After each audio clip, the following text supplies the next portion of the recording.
বঙ্গবন্ধুর দান করা ৩৩ একরের জায়গার উপরে আমাদের থাকতে দিয়েছে, আমরা বসবাস করে আসতেছি। আমার বাপ চাচারা করতেছে, তার বাপ চাচারা মারা গেছে, দাদা দাদি মারা গেছে, এখন আমরা বসবাস করি। আমাদের বিনা নোটিশে আমাদের এই জায়গা থেকে উচ্ছেদ করার অভিযান চালানো, কালকে সন্ধ্যার দিকে মাইকিং করে চলে গেছে। আজকে সকালবেলা আমরা সেই আমরা মহিলা পুরুষ যার যা আছে নিয়ে আমরা রাস্তার উপরে বসে রয়েছি। প্রশাসন আমাদের আইসা ধাক্কাধাক্কি করতে করতে এক প্রকার আমাদের লাঠিচার্জ শুরু করে দিচ্ছে। না, আমাদের এই প্রশাসন আইছে আমাদের এই বাসস্থান ভাঙার জন্য। আমরা এটা মানি না।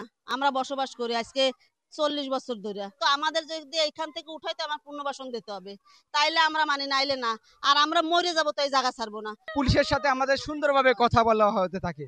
আমরা তাদের বলি যে আমরা ডিসি মহোদয়ের কাছে যাব, বাংলাদেশে যদি এই সরকার থাকা অবস্থায় বা অন্তর্বর্তী সরকার অবস্থায় থাকা অবস্থায় যদি রোহিঙ্গাদের 15-16 লাখ রোহিঙ্গা যদি থাকতে পারে, তাহলে আমরা তো বাংলাদেশের নাগরিক স্যার। এইভাবে আমরা কথা বলছি, স্যার আমরা তো বাংলাদেশের নাগরিক, তাহলে আমাদের উচ্ছেদ না করে দিয়ে আমরা কোথায় যাব? আমাদের তো থাকার মতো জায়গা নাই।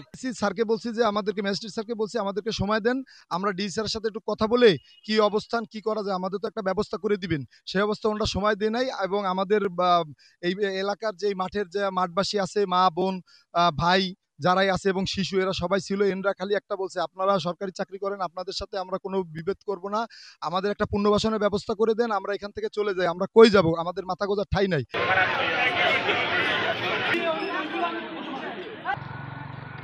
প্রথম হচ্ছে স্থগিত করারও আমরা কেউ না এবং উচ্ছেদ করারও আমরা কেউ না। পুলিশের দায়িত্ব হচ্ছে এলাকার আইন শৃঙ্খলা রক্ষা করা এবং সরকারের এক কর্তৃপক্ষ আরেক কর্তৃপক্ষকে সহযোগিতা করা, এটা হচ্ছে পুলিশের দায়িত্ব।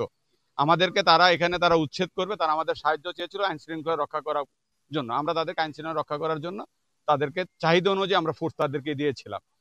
তারা যখন দেখলো যে পরিস্থিতিতে তাদের অনুকূলে না, তারা এই উচ্ছেদ অভিযান স্থগিত করেছেন। সুতরাং যেহেতু তারা উচ্ছেদ করেছেন, এখন আমাদের কোনো কাজ নাই, স্বভাবতই আমরা এখানে চলে গেছি।